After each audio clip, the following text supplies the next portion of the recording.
نحمده ونصلي ونسلم على رسوله الكريم وعلى آله وأصحابه وأهل بيته وأولياء أمته وعلماء ملته أجمعين. أما بعد فأعوذ بالله من الشيطان الرجيم. بسم الله الرحمن الرحيم. يا أيها الذين آمنوا كتب عليكم الصيام كما كتب على الذين من قبلكم لعلكم تتقون. صدق الله مولانا العظيم وصدق رسوله النبي الكريم الأمين ونحن على ذلك لمن الشاهدين والشاكرين والحمد لله رب العالمين. إن الله وملائكته يصلون على النبي یا ایھا الذین آمنوا صلوا علیہ وسلموا تسلیما. مل کے پڑھیے الصلاۃ والسلام علیک یا سیدی یا رسول اللہ وعلی آلک واصحابک یا خیر خلق اللہ. الصلاۃ والسلام علیک یا جد الحسن والحسین وعلی آلک واصحابک یا شفیع المذنبین. مولایا صلی وسلم دائما ابدا علی حبیبک خیر الخلق کلہم. معزز و محتشم حاضرین گرامی قدر، اللہ رب العزت خالق کل کائنات مالک ارض و سماج نے ارشاد فرمایا، اے ایمان والو تم پر روزے فرض کیے گئے ہیں. اور یہ کوئی فرضیت روزہ کی بات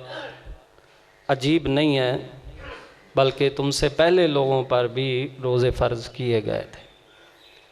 فرمایا یا ایھا الذین آمنوا، اے ایمان والو، کتب علیکم الصیام، تم پر روزے فرض کیے گئے ہیں. کما کتب علی الذین من قبلکم، جیسے کہ تم سے پہلے لوگوں پر یعنی بنی اسرائیل پر فرض کیے گئے تھے.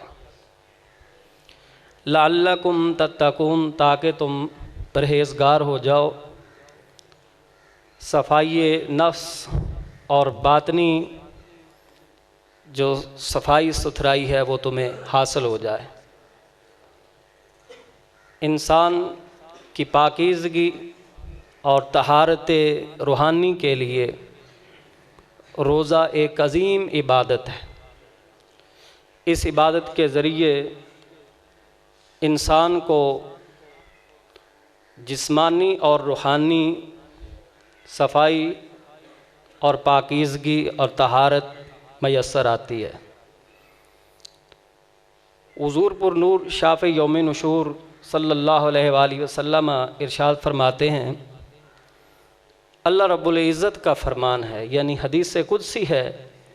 اللہ رب العزت نے ارشاد فرمایا، کل عمل ابن آدم، جو بھی آدمی عمل کرتے ہیں، جو بھی انسان عمل کرتے ہیں، نیکی کا عمل، اس کو اس پر نیکی ملتی ہے. کتنی؟ جس طرح قرآن نے فرمایا، من جاء بالحسنۃ فلہ عشر امثالھا، جو ایک نیکی کرے گا اسے اس کا بدلہ کم از کم 10 نیکیاں عطا کی جائیں. تو علی ھذا القیاس اس حدیث قدسی میں بھی یہی ہے کہ جو بھی انسان عمل کرے گا اس کو اس کا بدلہ 10 گنا عطا کیا جائے گا، جو بھی کام نیکی کا ہو. الا الصوم، مگر روزہ، مگر روزہ. فَإِنَّهُ لِي وَأَنَا أَجْزِي بِهِ، وہ خاص میری عبادت ہے اور اس کا بدلہ بھی میں خاص ہی عطا فرماؤں. اس حدیث قدسی کو پڑھنے کا ایک دوسرا طریقہ بھی ہے. اس کی اعرابی حالت جو ہے محققین فرماتے ہیں اس کو ایک دوسرے اعراب کے ساتھ بھی دوسری ترکیب میں بھی پڑھا جا سکتا ہے. یعنی مالک نے فرمایا الا الصوم، فَإِنَّهُ لِي وَأَنَا أُجْزَى بِهِ، مگر روزہ کہ اس کا ثواب اور اس کی نیکی کو عدد کے اندر نہیں بیان کیا جائے گا، کیونکہ وہ خاص میری ہی عبادت ہے، تو میں ہی اس کا بدلہ ہوں۔ آنا اجزا بہی، آنا اجزا بہی، میں ہی اس کے بدلے میں اس کو جزا کے طور پر، جب میدان حشر کے اندر لوگ نفس نفسی کی پکار میں ہوں گے، جب سورج سوا نیزے پر ہوگا، زمین تانبے کی طرح تپ رہی ہوگی، ہر طرف ایک حشر بپا ہوگا،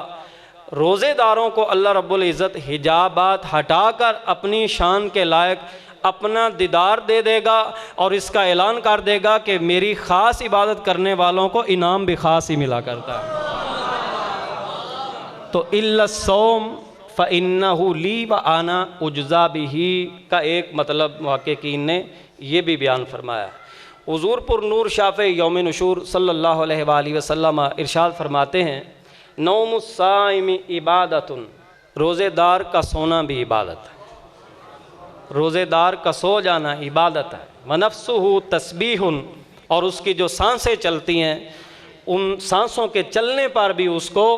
باری تعالیٰ عز اسمہ کی پاکی بیان کرنے کا ثمرہ اور پھل یعنی نیکی کی صورت میں عطا کیا جاتا ہے۔ تو اس کا دفتر عمل جو ہے اس کے سانس لینے سے بھی پر کیا جا رہا ہے، اس پر بھی فرشتوں کی کلمیں چل رہی ہیں۔ روزے دار سو رہا ہے، اس کا بظاہر عمل تعطل کا شکار ہے، لیکن اس کی نیکیوں کے بڑھنے کا جو سلسلہ ہے وہ تعطل کا شکار نہیں ہوتا، بلکہ یہ سو بھی رہا ہوتا ہے، نیکیاں بڑھائی جاتی رہی ہے۔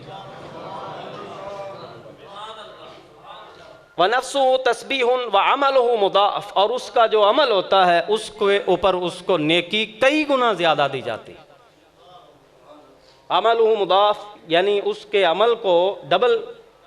کیا جاتا ہے، کئی گنا بڑھا کر اس کو اس کا اجر اور ثواب جو ہے وہ دیا جاتا ہے۔ مضاعف کا مطلب یہ ہے کہ اس کو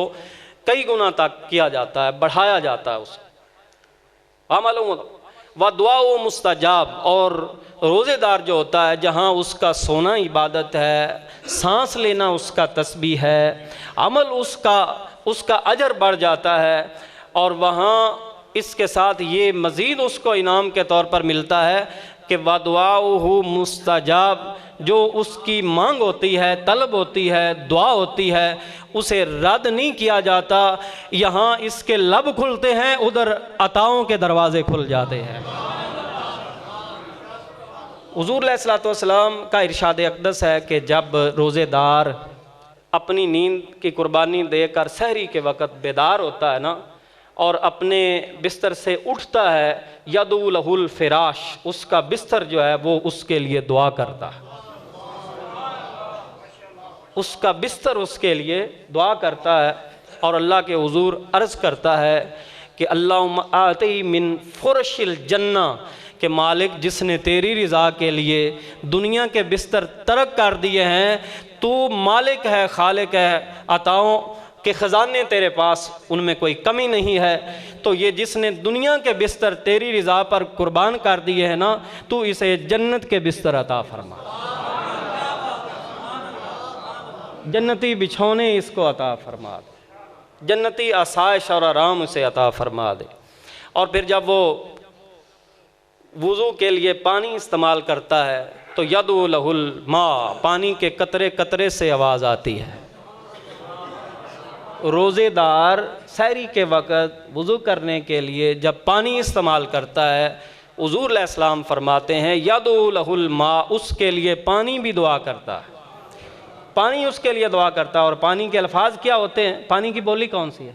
پہلے تو یہ سوال ہے نا، پانی بولی کون سی بولتا ہے؟ لیکن قربان جائیں اس آقا کریم کے، اس نبی رحمت کے۔ دیکھو بڑی محبت کی بات علماء نے بیان کی، میں وہ پیش کر رہا ہوں کہ ہمارے آقا ہیں رحمت للعالمین، سارے جہانوں کے لیے رحمت، اور پانی بھی جہان کا حصہ ہے، اور جتنی بھی جہان کی چیزیں ما سوا اللہ اور اس کی ذات اور اس کی صفات کے جو بھی چیزیں ہیں ان سب کے لیے نبی رحمت صلی اللہ علیہ وآلہ وسلم ہیں، تو وہ تو پتھروں کی بولیاں بھی جانتے ہیں۔ ملائکہ کی بھی سنتے ہیں، پانی کی بولی بھی جانتے ہیں۔ تو اگر آقا کریم علیہ الصلوۃ والسلام درختوں کی زبان، ان کی آواز بھی سنتے ہیں، ان کی بولی پہچانتے ہیں، پانی کی آواز سن سکتے ہیں، جہاں بھی کوئی وضو کر رہا ہو پانی کیا کہہ رہا ہے اگر نبی جانتے ہیں تو محبت سے کہہ رہا ہوں، آپ نے بھی محبت سے جواب دینا ہے، وہ آقا اپنے غلاموں کا درود و سلام نہیں پہچانتے ہیں۔ تو یدعو لہ الماء، پانی اس کے لیے دعا کرتا ہے، اور کیا کہتا ہے؟ اللہم طہرہ من الذنوب والخطایا کما ینقی الثوب الابیض من الدنس۔ اے مالک، جس نے تیری رضا کے لیے اپنے بستر کو قربان کر دیا ہے، اب وہ وضو کرنے کے لیے تیری بارگاہ میں اپنے آپ کو جھکانے کے لیے تیار کرنا چاہتا ہے، تو مالک تو کیا کر، اس نے پانی استعمال کیا، پانی سے ظاہری میل کچیل کو دور ہوتی ہے، علائش سے صاف ہوتی ہیں، تو پانی کے استعمال کرنے سے ظاہری صفائی اسے ضرور حاصل ہوگی، لیکن پانی یہ دعا کرتا ہے کہ مالک جیسے اس کا چہرہ، ہاتھ اور پاؤں ظاہری قدورت اور علائش اور گدلا پن سے پاک ہو جاتے ہیں، اس اپنے بندے کو گناہوں سے بھی پاک کر دے، اس کو گناہوں سے بھی پاک کر دے۔ پانی دعا کر رہا ہے، اس کو گناہوں سے بھی پاک کر دے، تو پھر وہ وضو کر لیتا ہے، اور ظاہر ہے روزے دار نے سحری بھی کرنی۔ حضور علیہ السلام فرماتے ہیں سحری کیا کرو، کیوں؟ فَإِنَّ لَكُمْ فِي السَّحُورِ لَبَرَکَۃ، فرمایا سحریاں تم کرو گے، برکتیں خدا ڈال دے گا، اس برکتیں خدا تعالیٰ ڈال دے گا۔ اور یہ آزما کر دیکھو، کھانا تھوڑا بھی ہو تو کئی افراد پر سحری کے وقت ضرور جو ہے ان کو کفایت کرتا ہے، کیونکہ حضور علیہ السلام تو دیکھ کر فرما رہے ہوتے ہیں نا، ہماری آنکھیں نہیں دیکھتی ہیں، ہم کم دیکھتے ہیں، تھوڑا دیکھتے ہیں۔ بھئی ہر کسی نے اپنی طاقت کے مطابق چلنا ہوتا ہے، ہر کسی نے اپنی طاقت کے مطابق دیکھنا ہوتا ہے، ہر کسی نے اپنی طاقت کے مطابق سننا ہوتا ہے۔ امام الانبیاء صلی اللہ علیہ وآلہ وسلم کہاں تک دیکھتے سنتے ہیں اس کا کوئی اندازہ بھی کر سکتا ہے۔ بہرحال حضور علیہ السلام آپ کا ارشاد اقدس ہے کہ جب سحری روزے دار سحری کرتا ہے، اٹھتا ہے، سحری کرتا ہے نا، تو پھر وہ برتن جن میں کھانا رکھا ہوا ہوتا ہے وہ برتن بھی اس کے لیے دعا کرتے ہیں۔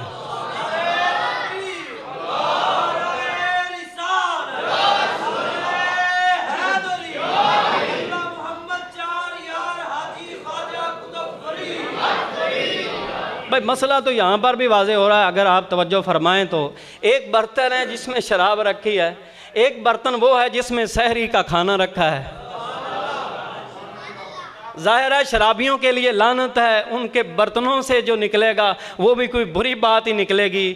برتن تو برتن ہے، وہ استعمال کرنے والوں کو کیا کہہ رہا ہے۔ بہرحال نبی علیہ الصلوۃ والسلام نے اس کی وضاحت نہیں فرمائی ہے، اپنے غلاموں کے لیے مجدہ جاں فضا ضرور فرما دیا ہے، فرمایا اپنا اندر صاف کرو، اپنے اندر اچھائی رکھو، اپنے اندر پاکیزگی لے کر آؤ۔ تمہارے اندر پاکیزگی ہوگی تو پھر تمہارے اندر سے جو چیز باہر آئے گی وہ بھی پاک ہی ہوگی، اعتراضات نہیں ہوں گے، درود و سلام کے نظرانے نہیں ہوں گے۔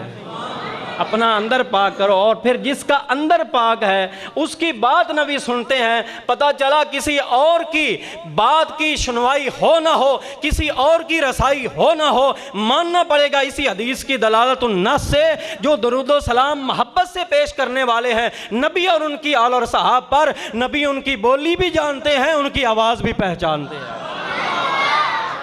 اندر پاکیزگی لے کر آؤ، اندر کو اچھا کرو، تو انشاءاللہ ہمارا یہ اعتقاد اور یقین کامل ہے۔ مزید اس حدیث کے ساتھ مزید ہمارا ایمان روشن ہو گیا ہے کہ بلا شبہ اللہ رب العزت نے جس پر نیکی رکھی ہے، فرمایا ان اللہ وملائکتہ یصلون علی النبی یا ایھا الذین آمنوا صلوا علیہ وسلموا تسلیما۔ نہ کوئی وقت مقرر کیا ہے، نہ کوئی جگہ مقرر کی ہے، نہ الفاظ مقرر کیے ہیں، مطلقاً فرمایا ہے ایمان والو اللہ بھی اور اس کے سارے فرشتے نبی کی ذات پر درود بھیجتے ہیں۔ اگر اللہ کا قرب پانا چاہتے ہو، ملائکہ کی سنت اختیار کرنا چاہتے ہو تو صلو علیہ وسلم تسلیما، تم بھی نبی کی ذات پر درود بھی بھیجو اور سلام بھیجو جیسے سلام بھیجنے کا حق ہوتا ہے۔ حضور علیہ الصلوۃ والسلام، دیکھو وقت مقرر نہیں ہے، جگہ مقرر نہیں ہے، لہذا اہل سنت کا یہ عقیدہ ہے، جب دل چاہے کسی عاشق کا وہ تب جس بھی صیغے کے ساتھ درود و سلام کا نذرانہ پیش کرے، 10 گناہ بھی معاف ہوں گے، 10 درجات بھی بلند ہو جائیں گے، 10 نیکیاں بھی مل ہی جائیں گے۔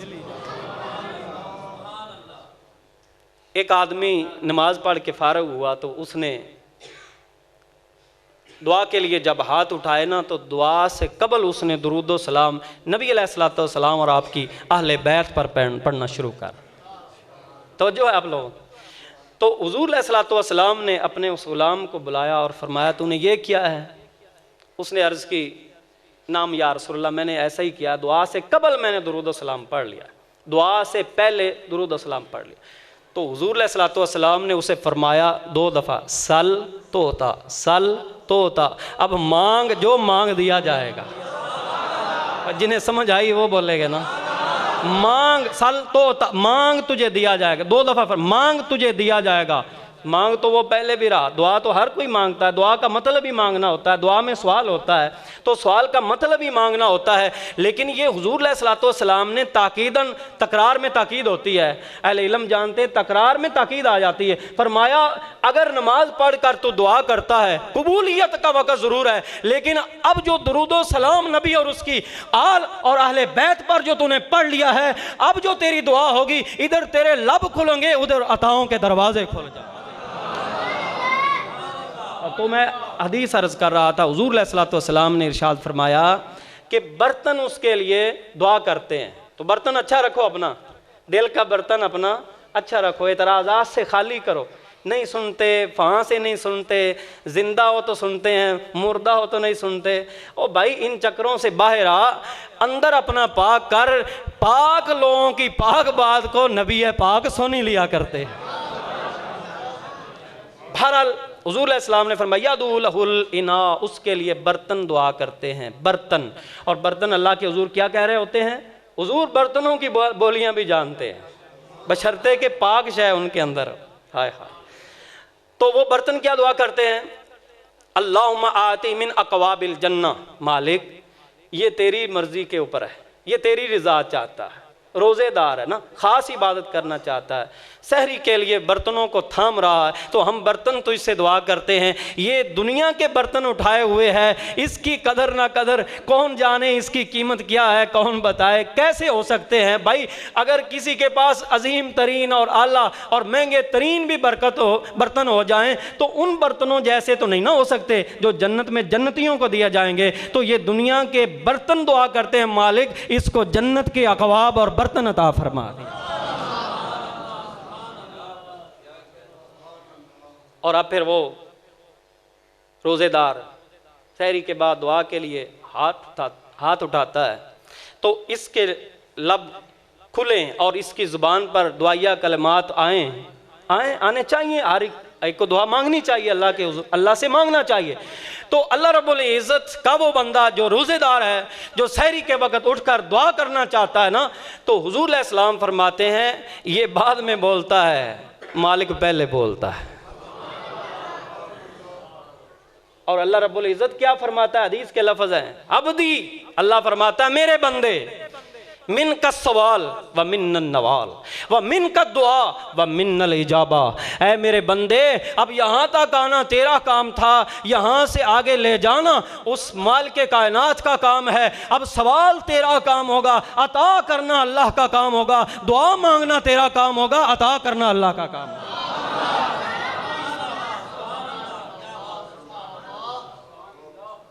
تو ایک عظیم الشان بے نظیر عبادت اپنے مالک کو راضی کرنے کے لیے روزے کی صورت میں ہے۔ تو میرے مسلمان بھائیوں، دوستوں اور بزرگوں،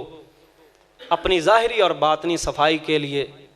کوشاں ہو جاؤ، اس عبادت کو ہاتھ سے نہ جانے دینا، کیونکہ یہ موقع پھر سال بعد آنے اور ایک قدم کا بھی پتہ نہیں ہم مسجد سے باہر نکلیں گے نہیں نکلیں گے، کیا اس بات کی گارنٹی ہے کسی کے پاس؟ تو عزم مصمم کر لو کہ جو کچھ ہو جائے ہم نے یہ عبادت ترک نہیں کرنی ہے، اپنے مالک کو راضی کرنے کے لیے روزہ ضرور رکھنا۔ اور اللہ کے نبی صلی اللہ علیہ وسلم فرماتے ہیں من صام یومن فی سبیل اللہ بعد اللہ وجہہ عن النار 70 خریفا، فرمایا کوئی نفلی بھی روزہ رکھ لینا تو اللہ اس کے اور جہنم کے درمیان 70 سال کا فاصلہ ڈال دیتا، 70 سال کا فاصلہ۔ اور محققین نے اس حدیث کی شرح میں فرمایا یہ جو لفظ 70 کا آیا نا، یہ بھی صرف سمجھانے کے لیے آیا، کیونکہ عرب میں کچھ ہندسے تعداد کے عدد کے گنتی کے ایسے تھے جس کو انتہائی آخری عدد کے طور پر پڑھا جاتا تھا، کیونکہ اس وقت علم اتنا عام نہ تھا، دور جاہلیت کے حوالے سے وہ لوگ مشہور تھے، تو ان لوگوں کو ان کی زبان میں سمجھانے کے لیے حضور علیہ الصلوۃ والسلام نے فرمایا تم انتہا کر دیتے ہو نا گنتی کی کہ 70 پر جا کر انتہا ہو گئی ہے، فرمایا جو بندہ اللہ کی رضا کے لیے ایک روزہ رکھ لیتا ہے تو اللہ رب العزت اس کے اور جہنم کے درمیان دوری کرنے کے اندر بھی بے مثال انتہائی جو ہے نا اپنی طاقت کا مظاہرہ فرما دیتا ہے اور اس بندے کو بہت زیادہ جہنم کی آگ سے دور کر دیتا ہے۔ آخر میں 2-4 منٹ کے لیے میں، چونکہ کل 10واں روزہ ہے اور 10ویں روزے کو وصال حضرت ام المومنین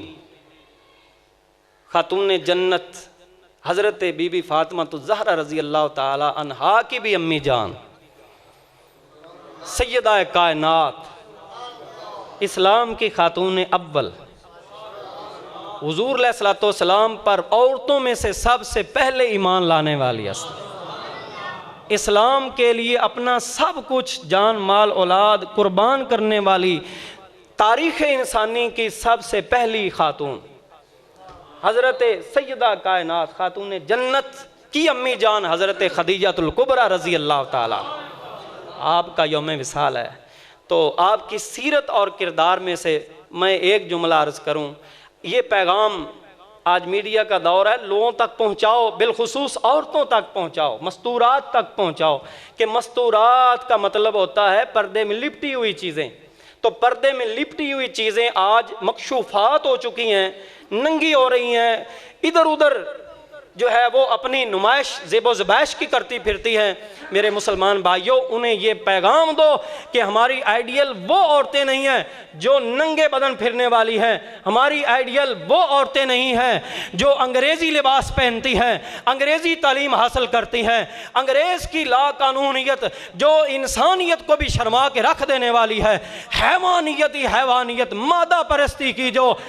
زیب و زبائش کے حوالے سے پرچار کرنے والی عورتیں ہیں، ہماری آئیڈیل وہ عورتیں نہیں ہیں، ہماری آئیڈیل وہ عورتیں ہیں جو پاکیزگی میں اپنا اتنا عظیم اور بلند معیار رکھتی ہیں کہ دور جاہلیت کے اس دور کے اندر بھی جب زناکاری شراب نوشی بچیوں کو زندہ درگور کر دینے تک کے کبھی ترین مکروہ ترین افعال کیے جاتے تھے، حضرت خدیجہ الکبریٰ وہ عظیم اور پاک باز عورت ہے جو اس دور میں بھی ابھی اسلام کا قانون پردے کا نہیں آیا تھا، ابھی بانی اسلام کے دستے حد پرست پر انہوں نے بیعت بھی نہیں کی تھی، ابھی انہوں نے اسلام بھی قبول نہیں کیا تھا، آقا علیہ السلام نے اسلام کا اعلان بھی نہیں کیا تھا، اس وقت ہی جو خاتون عرب کی ملکہ پردے میں رہتی تھی اس کا نام خدیجہ الکبریٰ رضی اللہ تعالیٰ عنہا۔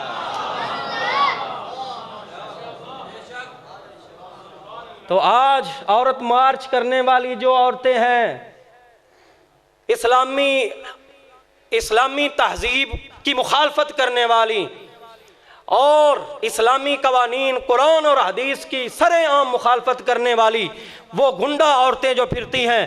جو انسانی حقوق کو سامنے رکھ کر لوگوں کو گمراہ کر رہی ہیں، بدنام کرنا چاہتی ہیں، اور انہیں بھی یہ پیغام دے دو کہ اے اس دور کی عورتوں، اسلام سے بڑھ کر کوئی دوسرا دین مذہب کوئی قانون نہیں ہے جو عورتوں کو عزت دلائے۔ بتاؤ جب بچیوں کو زندہ درگور کیا جا رہا تھا کس نے ان کو جلا بخشی ہے، کس نے زندگی فراہم کی ہے؟ ماؤں کو جب رکھیل بنایا جاتا تھا ماؤں کو عزت کس نے دی ہے؟ بہنوں کے سر سے جب دوپٹے کھینچ لیے جاتے تھے اس وقت بہنوں کی قدر کس نے سکھائی ہے؟ بیٹیوں کے ساتھ عزت کرنے کا معاملہ کس نے سکھایا ہے؟ آؤ بانی اسلام صلی اللہ علیہ وآلہ وسلم کے لائے ہوئے دین کی طرف آ جاؤ، بیٹیوں کو بھی عزت مل جائے گی، ماؤں کو بھی عزت مل جائے گی، بیویوں کو بھی حقوق مل جائیں گے، معاشرہ سنور جائے گا۔ ہم نے اسلام کی روشنی کی طرف آنا ہے، انگریز کے لائے ہوئے اندھیرے کی طرف ہم نے نہیں آنا ہے۔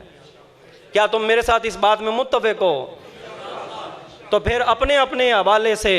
آج ہر کوئی نیٹ تو استعمال کرتا ہے، تو یہ تمہارا پیسہ انگریزوں کی طرف جا رہا ہے، کوئی اچھی بات بھی کر لو، اچھا کوئی کام بھی کر لو، یہ بھی پیغام پہنچا دو رہتی دنیا تک، یہ جو اس وقت کی انسانیت اس تک پہنچا دو کہ پاکستان میں ابھی وہ وقت نہیں آیا ہے، ابھی اسلام کے نام لیوا موجود ہیں، ابھی وہ نوجوان موجود ہیں جو اسلام کی خاطر کٹ مرنے کے لیے تیار ہیں۔ تو آؤ اسوہ حسنہ حضرت خدیجہ الکبریٰ، سیرت کبریٰ حضرت خدیجہ الکبریٰ رضی اللہ تعالیٰ عنہا کا پرچار کر دو۔ وہ خاتون کتنی عظیم تھیں، میں نے عرض کر دیا ہے، ان کو پھر انعام کتنا ملا یہ بھی ذرا سن لو۔ حضور علیہ السلام کے لیے کھانا لے جا رہی تھی، جب غار حرا کے پاس پہنچی، جبریل آئے پیغام دے کر چلے گئے، جب چلے گئے تو خدیجہ الکبریٰ وہاں پہنچی، حضور علیہ السلام مسکرائے اور فرمایا رب تعالیٰ کا ابھی پیغام آیا ہے، ان اللہ تعالیٰ یقرئک السلام، کہ اے خدیجہ تیرے مقدر کتنے عظیم ہیں، رب بھی تیرے اوپر سلام پڑھ رہا ہے۔